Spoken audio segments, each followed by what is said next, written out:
Bienvenue dans Plus proche de vous, une série de portraits musicaux exclusifs de personnalités francophones locales qui font bouger les lignes. Cette initiative est rendue possible grâce au Fonds canadien de la radio communautaire.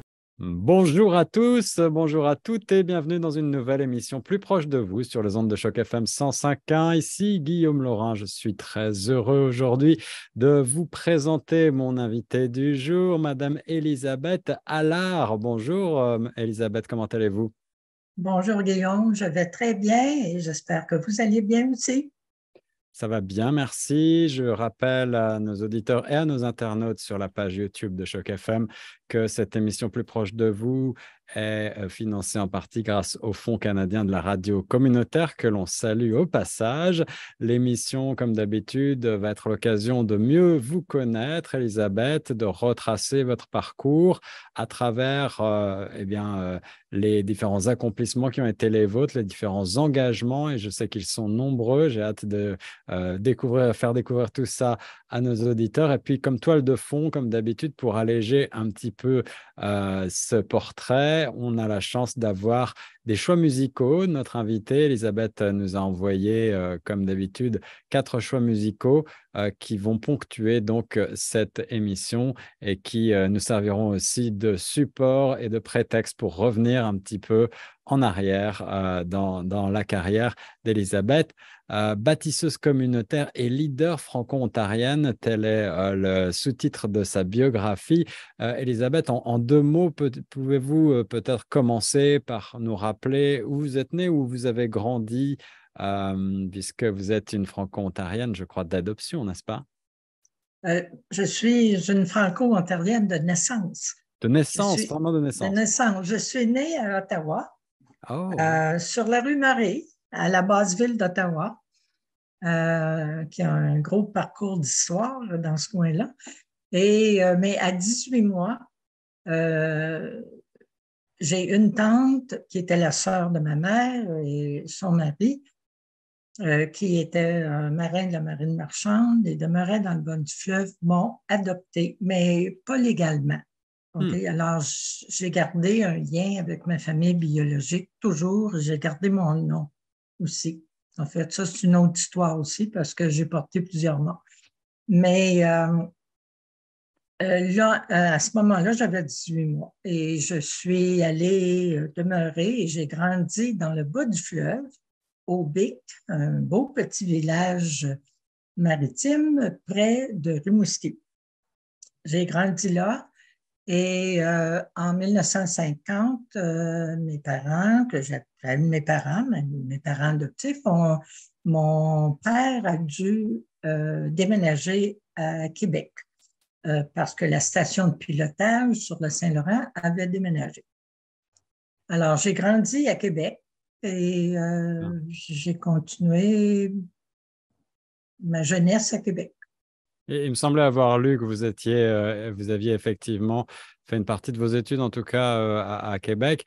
Quels sont les premiers souvenirs que vous évoque la ville? À Québec, les premiers souvenirs, c'était un gros changement. J'arrivais de la campagne, du bas du fleuve, j'arrive à Québec, c'était une ville. Alors, j'ai trouvé ça dur, j'avais 8 ans, c'était difficile. Mais après, je me suis adaptée, puis j'ai fait de très bonnes études à Québec. J'ai fait mon collège en administration des affaires en anglais. C'était les Ah, seules 2 années où j'ai les fait en anglais. Mais la raison était que mes parents voulaient que je sois forte dans les 2 langues pour m'ouvrir des opportunités. Peut-être à ce moment-là, il fallait être bilingue, quasiment pour vraiment avoir des emplois où on pouvait avoir un avenir. Alors, ça, c'est mes souvenirs. Et évidemment, j'ai rencontré mon mari à Québec parce que je me suis joint à l'âge de 19 ans à la force de réserve, aux forces canadiennes, l'armée de réserve. Alors ça, à c'est Québec. vraiment, excusez-moi de vous interrompre, Non, Elisabeth, je t'en mais prie. c'est un fait, effectivement, je pense qu'il faut vraiment souligner là un engagement qui est quand même assez peu commun, surtout à cette époque-là, et surtout pour une femme. Absolument, je vous dis que c'était toute une chance parce qu'évidemment, on passait des examens d'orientation, puis tout ça, quand on était au collège, mais moi, je n'avais aucune affinité avec Dieu me protège, là, de rentrer en religion ou d'être même professeur. Alors, infirmière, c'était les métiers connus dans le temps et acceptés. Alors, oui, c'était audacieux. J'ai dû évidemment me battre dès le début. Le fait que j'étais une femme, puis je voulais avoir les mêmes opportunités, les mêmes avantages que les autres. Mais c'était pas à plein temps, c'était la réserve. Alors, je continuais à travailler tout de même à mon travail administratif civil. J'imagine, juste pour terminer sur ce point très passionnant pour moi, j'imagine que vous étiez probablement une des seules femmes de la milice des forces canadiennes à ce moment-là. Est-ce que c'était le cas? Est-ce que vous Oui, avez... ben, quand je suis rentrée, il y avait encore des femmes. C'était après la guerre, hein, fait que, en 61, là. Et il y avait des femmes, mais on se faisait entraîner en groupe de femmes. Et on n'était pas mêlés aux hommes encore. On travaillait avec des hommes, mais je veux dire, pour l'entraînement, c'était des femmes. Mais plus tard, là, j'ai dû laisser parce qu'en 1964, je me suis mariée. Alors là, moi, je voulais m'en aller dans la marine parce que mon amour de la mer était resté derrière ma tête tout le temps. Hmm. Ben, je me mariais. Alors, c'était fini.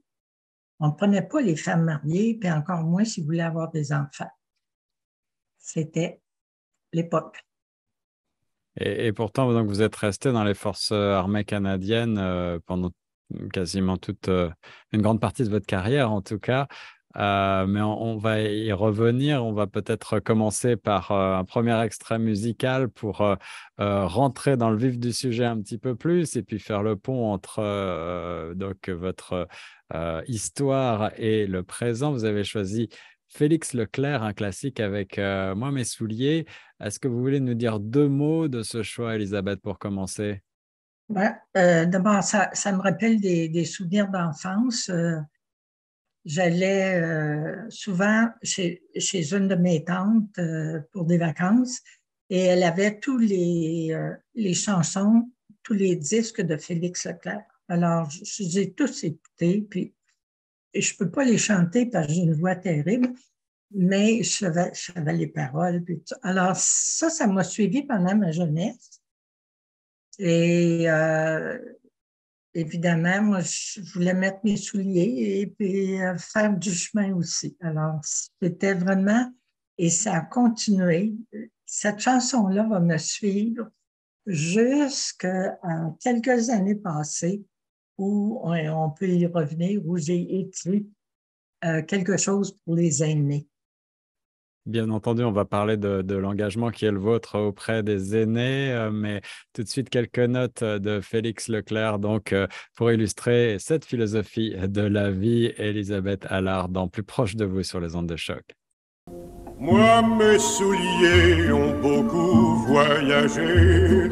Ils m'ont porté de l'école à la guerre. J'ai traversé sur mes souliers ferrés le monde et sa misère. Moi, mes souliers ont passé dans les prés. Moi, mes souliers ont piétiné la lune. Puis mes souliers ont couché chez les fées et fait danser plus d'une. Sur mes souliers, il y a de l'eau, des rochers, de la boue des champs et des pleurs de femmes. Je peux dire qu'ils ont respecté le curé, payé le bon Dieu et l'âme. Moi, mes souliers, quelques notes de Félix Leclerc. Merci pour ce premier choix, Elisabeth. C'est un plaisir de redécouvrir cette chanson, ce classique, je le disais, avec toujours un petit brin d'humour de la part de Félix Leclerc. Elisabeth, on avance un tout petit peu dans le temps, si vous le voulez bien, avec vos premières années donc, au sein des forces canadiennes armées. Quels sont vos premiers souvenirs? Est-ce que vous avez senti, on dit parfois que on entre à l'armée comme on entre en sacerdoce, c'est un peu une vocation. Est-ce que c'était le cas pour vous? Est-ce que vous avez tout découvert sur place? Oui, pour moi, c'était une vocation. Je voulais vraiment, comme j'ai dit, mon père était dans la marine marchande et j'ai une longue histoire de famille là, du côté de la marine marchande. Alors, faute de m'en aller dans la marine marchande régulière, je ne voulais pas aller dans l'aviation. L'armée n'avait pas de force régulière à ce moment-là pour les femmes. Donc, j'ai joint la réserve, la milice, comme on dit. Mais j'ai tout de même, j'ai arrêté quelques années, mais je restais sur les listes pareil, là, parce que j'ai décidé de m'appeler mon mari, qui était un officier du Royal 22e Régiment. Et il a fallu que je le suive, là, évidemment. Alors, j'ai fait un retour dans les forces. Nous sommes allés en Europe et en revenant de l'Europe, j'ai fait un retour à la réserve en 1972. Et j'ai commencé à travailler ce qu'on appelle en call-out, en bon français. Alors, quelles Mais étaient justement vos fonctions pour essayer de s'imaginer concrètement quel était votre quotidien? Moi, lorsqu'on m'évoque l'armée, j'en ai une image très fantasmée issue du cinéma, mais j'imagine que la réalité était un peu différente. Quelles étaient vos fonctions de mots? moi, j'étais officier. D'abord, j'étais officier. Et évidemment, j'ai travaillé avec des jeunes toute ma vie. Évidemment, là, même quand j'étais juste à la réserve et après encore là. J'ai eu des postes où j'étais la première femme, comme à la 5e brigade à Valcartier. Il y avait des femmes, mais pas de femmes officiers, à part des infirmières à l'hôpital. Alors, c'est pour ça que j'ai écrit à un moment donné un article pour le Chaînon. L'officier des opérations s'appelle Madame parce qu'on m'appelait Monsieur. Monsieur. On me disait oui, Monsieur. Non, sergent, vous dites Madame. Alors, j'ai un excellent souvenir. OK. Nonobstant toutes les histoires d'horreur que vous entendez aujourd'hui, peut-être que dans notre temps, évidemment, on n'avait pas de moyens de se plaindre ou quelque chose, mais on était peut-être plus fonceuse dans ce sens que si quelqu'un ne faisait pas notre affaire, on s'exprimait pour être poli. Et oui, ça m'est arrivé, mais j'ai pas eu d'histoire d'horreur. OK? Absolument pas. Et aujourd'hui, j'ai encore des contacts avec mes collègues du temps qui sont rendus à mon âge aussi. Alors, le seul trouble peut-être que je pouvais dire qu'on avait, ou le seul passe-droit, là, c'était des promotions. Ça, par exemple, ouais. Alors, vous avez le sentiment que là-dessus, aujourd'hui, même en 2023, on parle encore beaucoup en ce moment de patriarcat et évidemment, l'équité, l'égalité homme-femme est toujours un sujet brûlant. Au gouvernement, je crois que le cabinet Trudeau a atteint depuis 2015 la parité et il y a beaucoup de femmes au gouvernement, mais cette question-là de l'égalité des salaires, notamment des pensions, etc., reste toujours d'actualité. Vous en avez souffert de cette discrimination en quelque sorte? Ben, disons, comme j'ai dit, oui, il y a des promotions, là. Mais moi, je me suis rendue jusqu'au grade de major tout de même. Alors, point de vue salarial, on avait le même salaire que les hommes. Quand j'étais en contrat avec la force régulière, ce qu'on appelle call-out, si j'étais capitaine, j'avais un salaire de capitaine. J'étais major, j'ai eu un salaire de major, comme les garçons. Mais c'est vrai que même dans la réserve, des fois, on passait des promotions. Mais seulement, j'ai été bien traitée. Il n'y a J'ai jamais eu de eu, problème de relation d'autorité, justement, avec les hommes ou disons que le fait que vous étiez femme officier n'a jamais bloqué. je mentirais si je disais non. Mais oui, mais comme je disais tantôt, on prenait notre cœur à deux mains, là, puis on disait, écoute, tu veux aller là, ben, exprime-toi.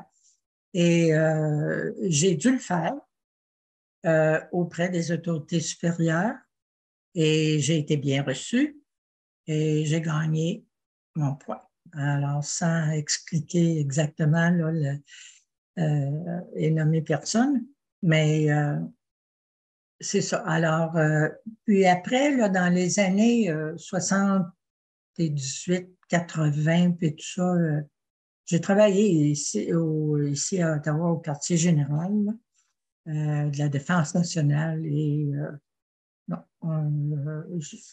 mais tu t'arranges pour te faire respecter.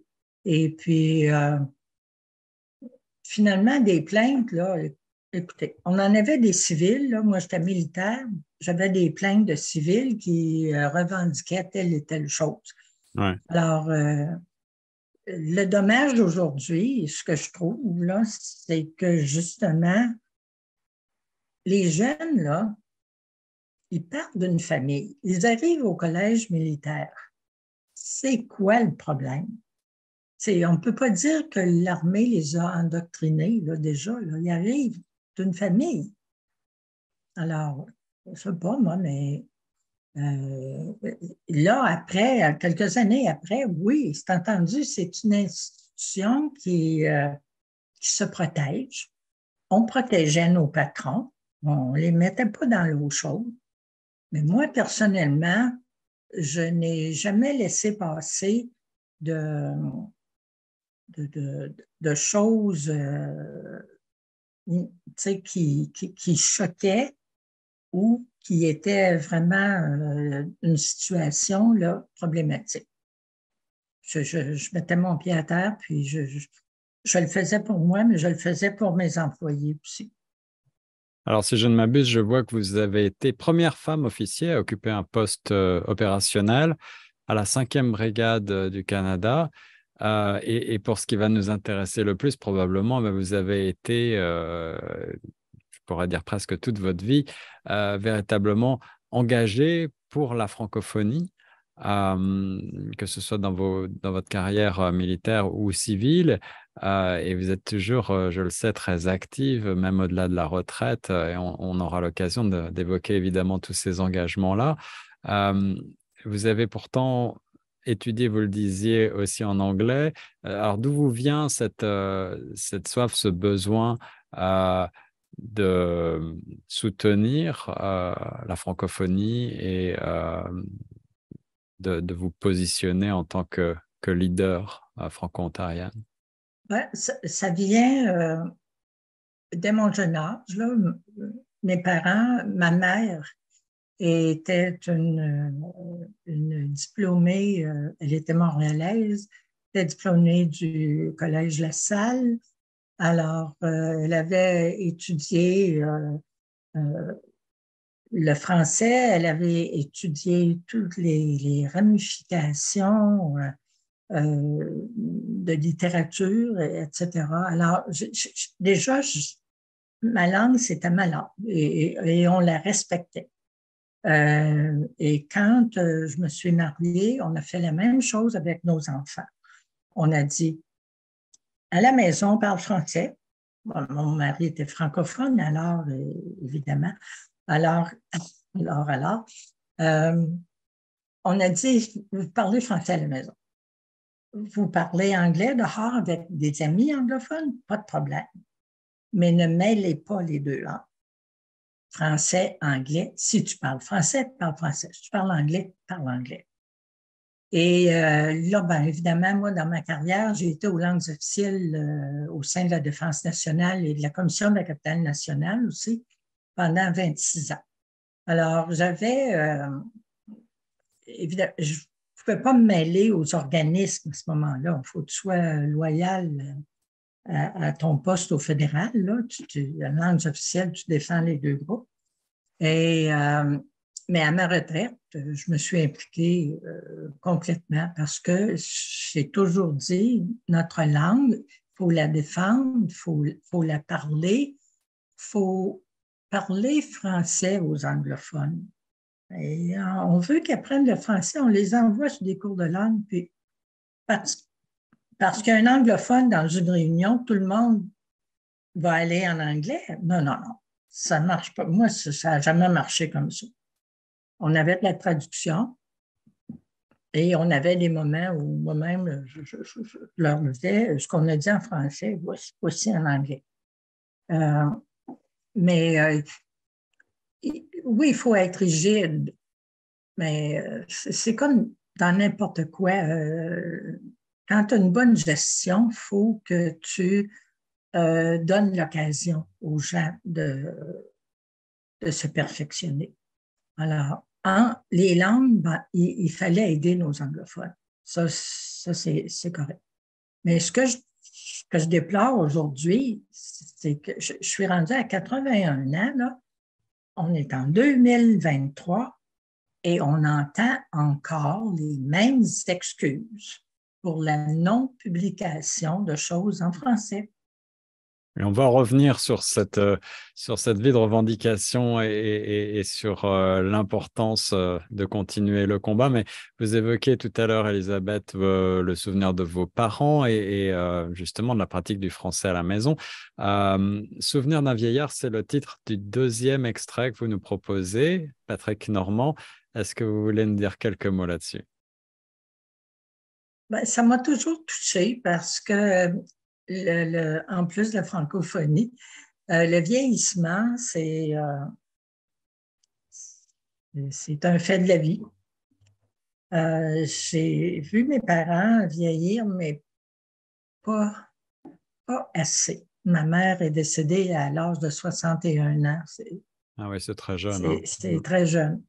Mais j'ai toujours aimé philosophie. Je ne suis pas tellement une femme Bon, j'ai été jeune, puis j'ai aimé le rock and roll aussi, mais seulement j'aime beaucoup la musique, les paroles philosophiques qui te donnent un sens. Alors, ça, c'est en vieillissant, là, je me suis basée sur cette chanson-là pour dire, ben écoute, les années passent, les années augmentent. Écoute ça, puis tu vas savoir où aller. Alors, un extrait de Patrick Normand tout de suite, Souvenir d'un vieillard sur Choc. Petits enfants, jouez dans la prairie, chantez, sentez le doux parfum des fleurs. Profitez bien du printemps, de la vie. Trop tôt, hélas, vous verserez des pleurs. Quoique bien vieux, j'ai le cœur plein de charme. Permettez-moi d'assister à vos jeux. Pour un vieillard outragé, plein de larmes, auprès de vous, Merci pour ce choix, Elisabeth Allard, toujours avec nous dans Plus proche de vous. On va aller vers bientôt vos engagements, notamment pour la Fédération des aînés retraités, parce que cette chanson nous y fait un petit peu penser. Comment est-ce que s'est passée la transition entre votre carrière professionnelle et militaire et vos engagements civils? Je pense, puisque vous avez travaillé pour les langues officielles en une grande partie de votre vie. Est-ce que c'était une transition naturelle? Est-ce que vous avez rencontré des nouvelles personnes? Qu'est-ce qui vous a poussé finalement? Quel a été l'élément déclencheur qui vous a poussé à partir vers ces nouveaux engagements, à partir vers cette nouvelle carrière, entre guillemets? Disons, du passage à mes contrats militaires à vraiment à 55 ans, il a fallu que je sorte et passer du côté civil, mais j'étais tout de même dans le même ministère. Alors, ça n'a pas été difficile.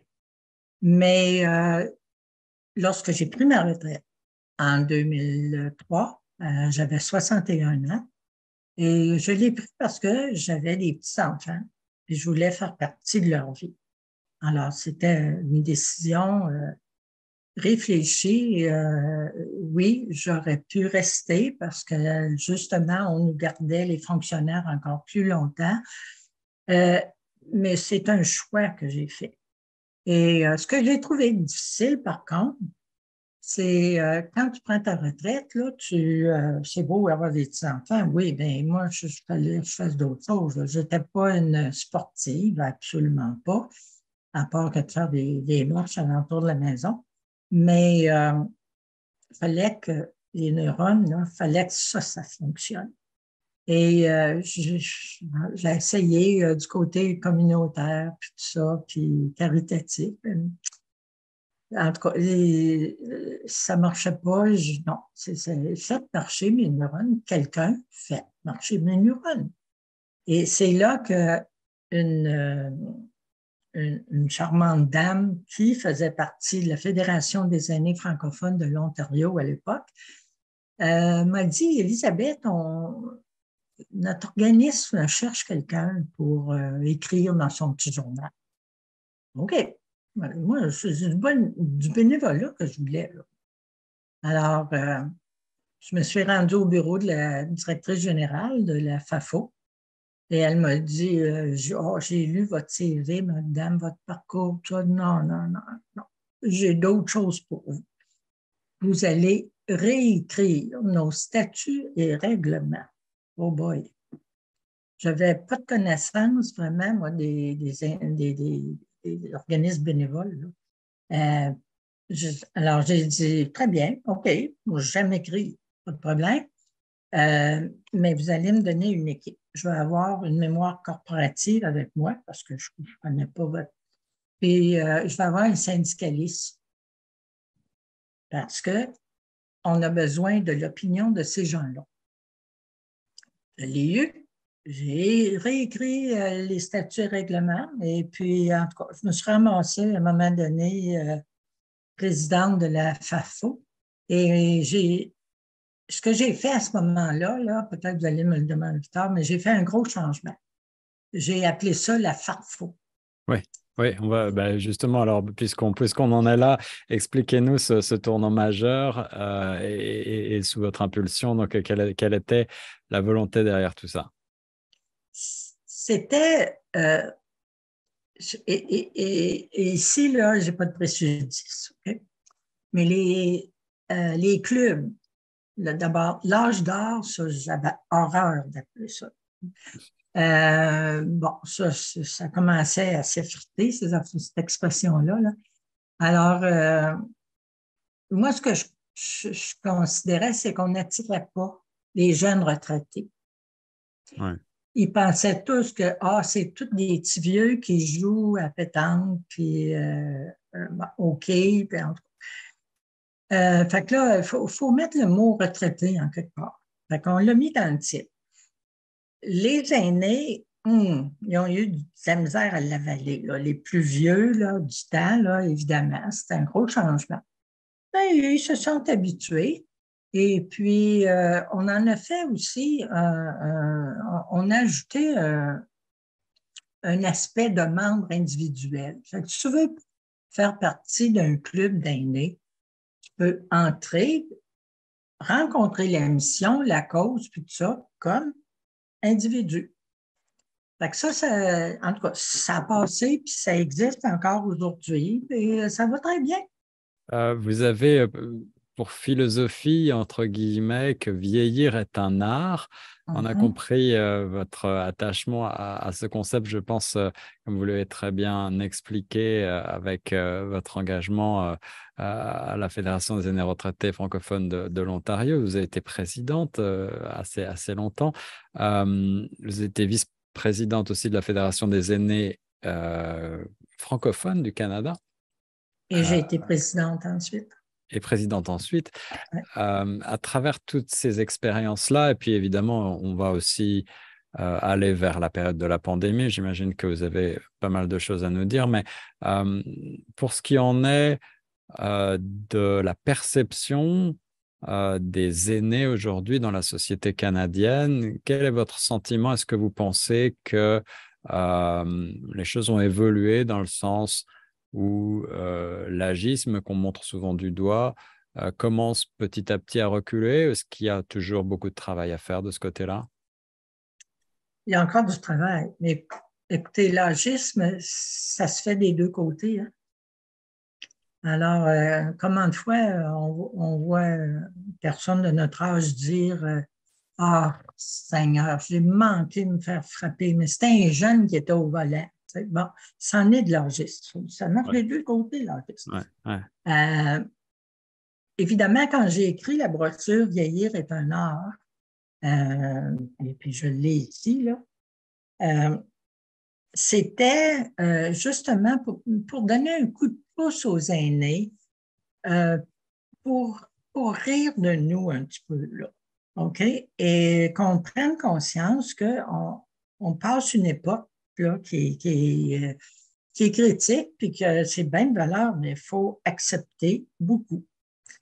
Alors, c'est pour ça que j'ai divisé ça en 12 arts, puis là, c'est de l'humour, évidemment, pour faire rire mes aînés. Et savez-vous que ça a pris, il n'y a pas eu de mauvais commentaires, jamais. Il n'y a pas eu de rejet sur le pamphlet? Non, pas du tout. En fait, on l'a publié, la première fois où j'ai présenté ça, c'était à Sudbury, lors du 30e anniversaire de notre organisme à ce moment-là. Non, puis aujourd'hui encore, j'en donne des présentations, soit dans les clubs d'aînés ou... mais là, j'essaie de pousser ça pour qu'on le fasse devant des jeunes. Parce que l'intergénérationnel, ça, c'est primordial à un bon vieillissement, puis à l'éducation de la jeunesse.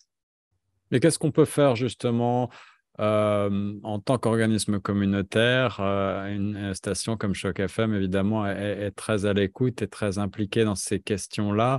Notre but, c'est de donner la voix à tous les francophones, quel que soit leur âge, mais on se rend bien compte que parfois, effectivement, il y a des fossés qui se créent entre les générations. En tant que société, qu'est-ce qu'on peut faire concrètement? Est-ce que vous avez des recommandations pour que les générations travaillent de concert, se parlent davantage, se connaissent, se comprennent et bien, bénéficient aussi de l'expérience, de l'histoire des aînés? Absolument. En fait, j'ai participé à certains projets avec des écoles, avec des paroisses, où on interchangeait avec un jeune sur différents sujets. Un qui était, qu'on entend pas mal moins, c'est un sujet religieux. De dire, pendant l'Avent, à la paroisse Saint-Joseph, ici à Orléans, on a eu des jeunes qui ont posé des questions à des aînés. Moi, ma jeune, puis on ne se connaissait pas, là. On ne savait même pas qui on était, mais on correspondait. Elle m'a demandé c'était quoi l'endroit dans l'Église qui me tenait le plus à cœur. C'est un jeune là, qui te parle. Alors, il faut que tu sois honnête et que tu le dises, puis tant mieux si tu en as un, tu es capable de l'expliquer. Puis moi, j'ai eu une bonne expérience avec ça. D'autres, c'est du côté des professions aussi. L'interaction avec les jeunes, les femmes de notre âge, par exemple, comme on vient de dire, là, quel parcours vous avez fait, madame, et qu'est-ce qu'aujourd'hui on peut faire, qu'est-ce qui est acceptable, qu'est-ce qui n'est pas acceptable. L'autre chose, la technologie. Alors, j'allais y venir justement, et puis Ah, j'imagine qu'avec avec la pandémie, on va peut-être en parler un tout petit peu, mais la technologie, est-ce que vous avez le sentiment qu'elle rapproche un petit peu les générations, qu'elle permet d'émousser les différences, les incompréhensions qui peuvent exister? oui, parce que mais il faut que l'aîné soit prêt à apprendre. Okay? Les aînés là, sont pas parfaits non plus. Hein? Alors, mais il faut justement, et ça fait partie de mon vieillir est un art, accepter qu'on n'est pas capable de faire quelque chose ou on doit apprendre, on doit suivre la société. Moi, ma petite fille de 9 ans, là, elle n'a plus 9 ans maintenant, elle a 17 ans, mais à 9 ans, elle m'a montré des choses, là, extraordinaires. Si j'avais un problème, c'était meilleur qui m'aidait. Alors, on apprend d'eux. Par contre, quand ils disent grand-maman, là, tu as fait telle affaire dans ta vie, là, mais c'était-tu correct? Ou grand-maman, tu n'as jamais été malcommode? Ben voyons donc, hey, si tu veux, attends, on a lu des histoires de jeunesse, nous autres aussi. Tu sais, la société aujourd'hui, là, elle ne vient pas d'éclater, là. Ça vient de plusieurs années. Tu sais, quand on dit ben, les vieux, ils ne savent pas s'ils ne connaissent pas ça. Ben, attends une minute, là, on a inventé des choses, tout ça. On a préparé le terrain. Fait que c'est bon que chacun puisse avoir la parole à un moment donné. C'est pour ça qu'il y a des tables rondes, des programmes intergénérationnels, il faut en avoir. Aux Et aussi écoles, et aussi puis pour avec bénéficier, pour faire bénéficier ouais. de la transmission de la mémoire Oui, à oui, travers les générations et de cette histoire-là qui est souvent une histoire orale qui peut se perdre aussi si on ne donne pas la chance aux exactement. personnes aînées de la transmettre directement. Et pour clore ce sujet-là, Elisabeth, est-ce que vous avez le sentiment que aujourd'hui, on vit dans une société où la question climatique, évidemment, intéresse et préoccupe beaucoup les jeunes générations et qu'on qu'on le veuille ou non, mais il y a parfois comment on va dire ça, certaines jeunes générations renvoient la responsabilité aux générations précédentes. Alors, pour éviter ce genre de guerre stérile, est-ce que vous avez le sentiment que le dialogue est engagé sur ce terrain-là avec la nouvelle génération? Est-ce que vous avez le sentiment que les aînés ont conscience eux aussi de ces changements climatiques aujourd'hui et de leurs conséquences pour les générations futures? Ben, moi, je l'ai, en tout cas. Mais non, c'est qu'il y en a. Il y a plusieurs qui ne réalisent pas là, que notre génération là, s'en va vers quoi? Là? On ne sait pas. Là. Tu sais, c'est tellement, aujourd'hui, là, on a eu des tempêtes de verglas, on a eu des ouragans, on a eu toutes sortes de choses. On a eu des dégâts, nous autres, ici en arrière là, de la maison. Puis on nous dit, écoutez, là, il va falloir que vous appreniez à vivre avec ça parce que c'est pas fini. Est-ce que c'est notre faute à nous, les aînés? Ben, écoutez, on était quand j'étais petite, on vivait beaucoup dans la nature. Hein. On allait jouer dehors, on ne jouait pas sur nos téléphones intelligents puis nos tablettes. Là. Alors, on dansait à cordes et puis on lançait la balle, puis on jouait aux billes. On ne faisait pas grand dommage à la nature. Je veux dire, la nature, c'est la nature. Comme on dit des fois, on disait quand on était jeune, mes parents disaient tout le temps, la nature est plus forte que la police. Fait que, Mais au-delà de la question de la c'est vrai. responsabilité, la question que je posais davantage, c'est de savoir, parce que beaucoup des générations plus anciennes, au sein des générations plus anciennes, plutôt, certains ont parfois le discours de dire que ils ne vont pas changer ou ils ne veulent pas changer leur mode de vie.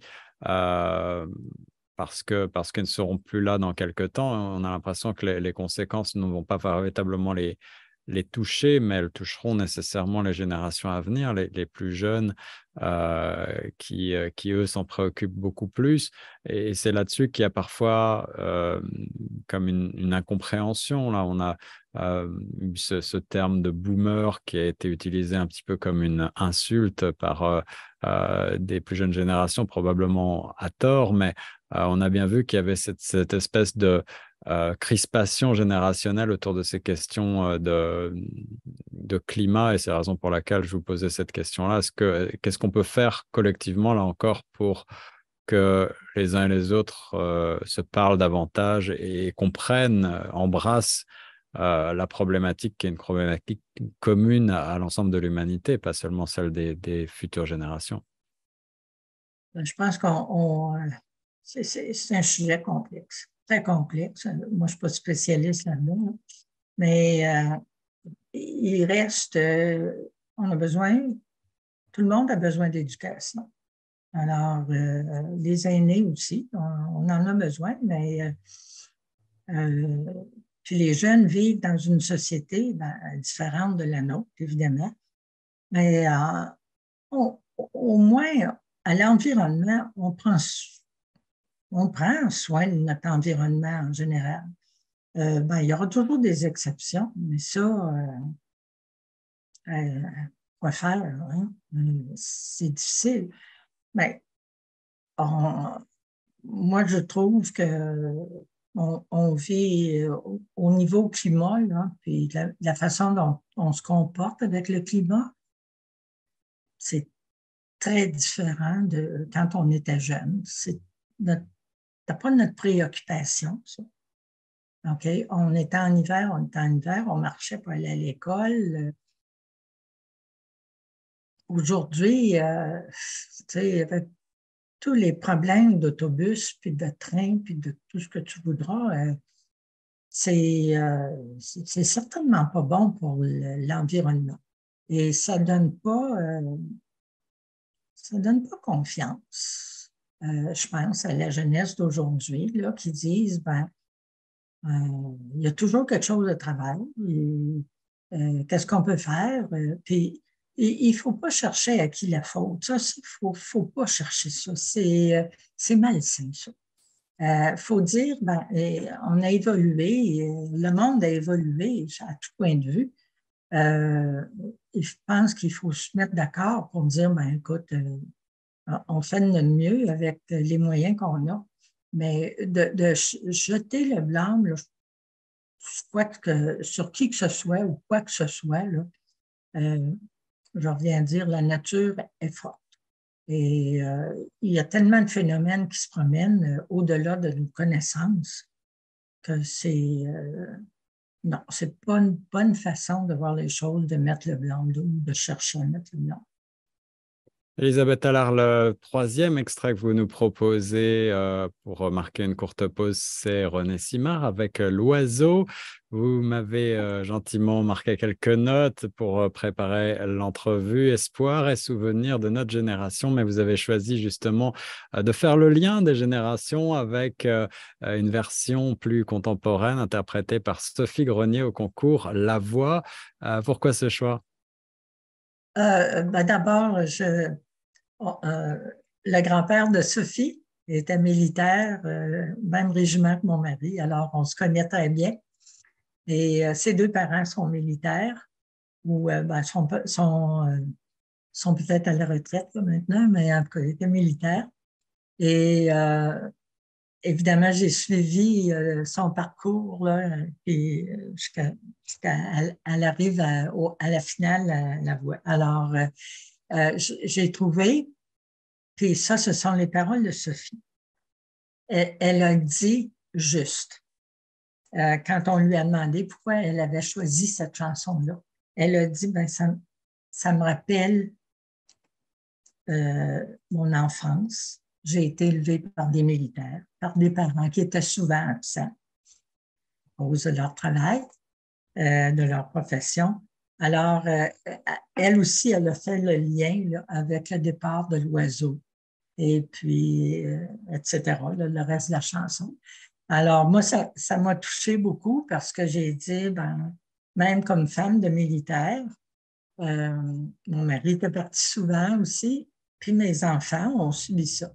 Alors, j'ai trouvé que le choix de cette jeune femme-là a été tellement positif, malgré, bon, les séparations, toutes les choses, et qu'elle avait choisi à point. Alors, moi, ça m'a, dernièrement, là, ça m'a touché énormément. Alors, une résonance très personnelle pour cette version de l'oiseau par Sophie Grenier sur les ondes de choc. Merci. Mais l'oiseau s'est envolé et moi jamais je ne le trouverai. Car j'ai vu l'oiseau voler, j'ai vu l'oiseau, je sais qu'il partait, je l'ai entendu pleurer. Elisabeth Allard, toujours avec nous dans Plus proche de vous. On arrive à la dernière partie de ce portrait. Elisabeth, vos engagements ont été marqués par de nombreuses reconnaissances. Peut-être que j'aurais dû préciser qu'avant de prendre votre retraite, vous étiez la directrice des langues officielles pour le ministère de la Défense nationale. C'est bien ça? C'est bien ça. Et vous avez donc poursuivi les efforts pour promouvoir et soutenir le français et la francophonie, sa culture, ses valeurs à travers vos engagements. Et on l'a évoqué pour les publics aînés en particulier. Vous avez été couronné en 2010 du prix Femme chef de file en développement communautaire. En 2012, vous avez reçu la médaille du jubilé de diamant de la reine Elisabeth II en reconnaissance de la passion et du dévouement démontré et de l'impact positif de votre contribution en Ontario et au Canada. Et en 2013, médaille de l'ordre de la Pléiade lors de la cérémonie de Queen's Park. Des reconnaissances de grande envergure qui couronnent votre carrière. Est-ce que vous êtes sensible? Est-ce que c'est important pour vous que la communauté reconnaisse vos engagements? Est-ce que ce rôle de leader franco-ontarienne, vous voulez en faire une inspiration aussi peut-être pour d'autres générations aussi? Absolument. Parce que nul homme n'est une île, hein? Il fait partie d'un tout. Alors, j'ai eu des bonnes équipes. J'ai eu de bons mentors dès le début. J'ai eu de bonnes équipes. J'ai été un mentor pour des plus jeunes. Les reconnaissances, je les ai toujours acceptées avec grande humilité et je les ai toujours partagées avec l'effort que mes équipes m'ont donné pour qu'on arrive où on est. Alors, dans la vie, il faut être un bon gestionnaire, mais il faut être un bon leader. Puis un leader, il prend soin de ses gens, ses employés. Il leur donne la chance de se développer. et d'avancer. Alors, ça a toujours été mon principe directeur. On a vécu évidemment, nous autres franco-ontariens, des hauts et des bas ces dernières années avec les événements de 2018 et puis le sursaut qui en a suivi, le mouvement de la résistance. Quelle est votre vision globale sur la progression de la cause franco-ontarienne, vous qui avez été engagé en son sein pendant si longtemps? Est-ce que vous avez le sentiment qu'aujourd'hui, avec l'apport des populations immigrantes venues de partout dans le monde et la forte croissance de régions comme la nôtre à Toronto, vous êtes confiante sur l'avenir de la francophonie malgré peut-être des chiffres qui, dans les faits, ne sont peut-être pas aussi engageants que ce qu'on pourrait espérer? Bon, écoutez, de dire que c'est pas inquiétant, là, je mentirais. C'est inquiétant. C'est inquiétant à travers le Canada. Il y a d'autres provinces aussi, même le Québec, là, où ils déplorent qu'il y a un petit peu de régression. Là. C'est vrai que le gouvernement, évidemment, influence, qui est à la gouverne, là, influence si ça va bien ou si ça va pas bien. Dans le moment, malheureusement, on a laissé y aller. Et avec toute l'histoire là, de l'Université de Sudbury, là, ça n'a vraiment pas aidé dans tous les espoirs qu'on avait. Mais, comme je disais encore hier à quelqu'un à qui je parlais, on parlait de la francophonie, puis j'ai dit, écoute, la francophonie, là, puis les langues officielles, c'est une mission. C'est pas une job, c'est une mission. On est toujours en mission. On l'est encore aujourd'hui. On l'était il y a 40 ans passés. On l'est encore aujourd'hui. Alors, oui, c'est inquiétant parce qu'une journée, ça va bien, il y a quelque chose qui se passe. D'un coup, le lendemain, on a une mauvaise nouvelle. Bon, quelque chose qui a tombé, quelque chose qui n'a pas été approuvé. Dans le moment, là, l'Ontario, il faut qu'il fasse des efforts davantage. Et pas juste dire on est conscient, puis oui, puis on va tout faire pour les francophones. Non, non, ça, c'est des belles paroles, là, mais des actes. Il faut être solide dans nos affaires, puis malheureusement, en politique, ça se passe trop souvent. J'aime bien politique, j'écoute tout ce qu'il y a de politique. J'adore ça, mais c'est le malaise, c'est ça. Il y a beaucoup de beaux mots ou des mots insignifiants, je dois le dire, mais il n'y a pas d'action concrète. Ou quand ça Quelles vient, seraient les actions, difficile.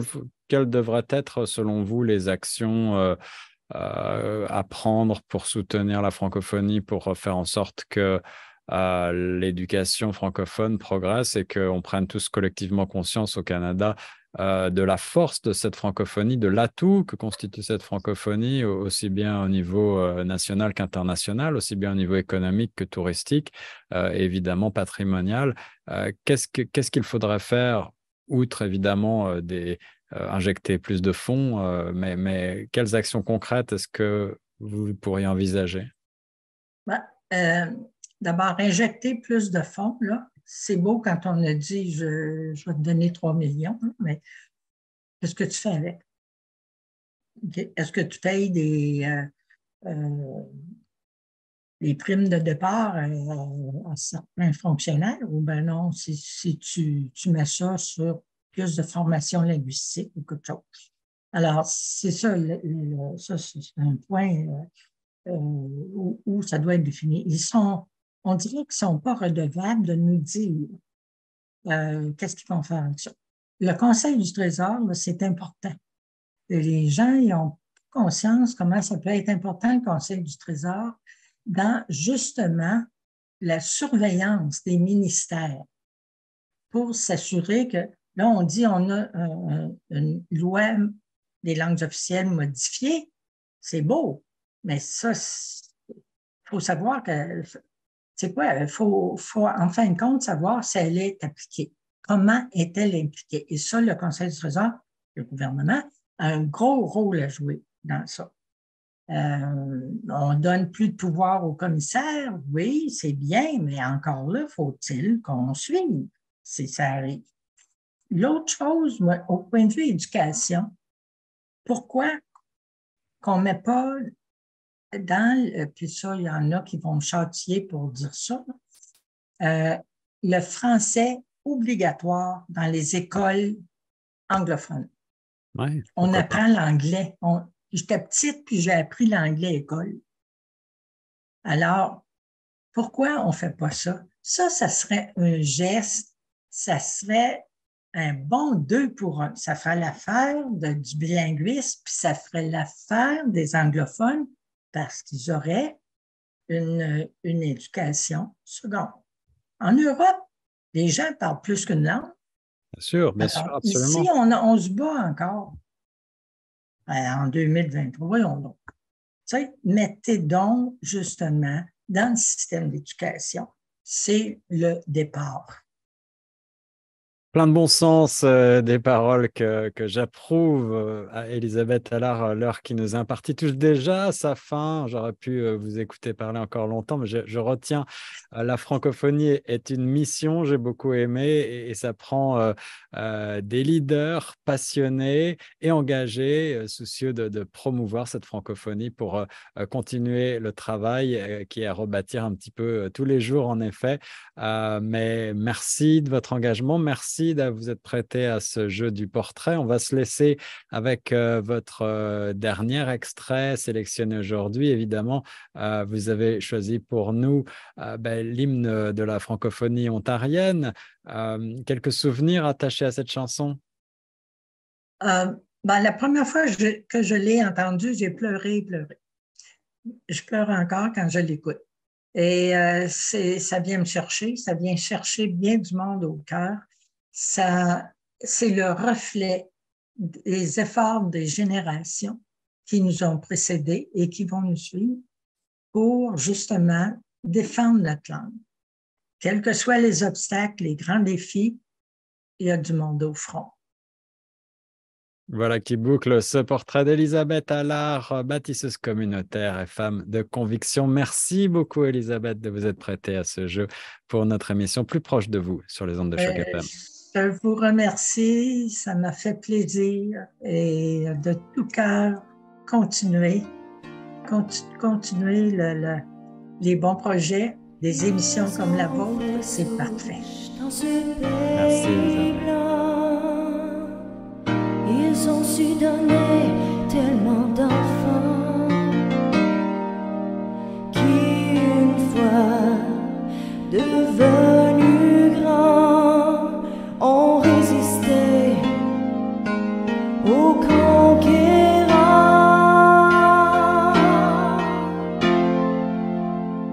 Je te chante mon beau drapeau des Français de l'Ontario. Je te lève, prends-tu bien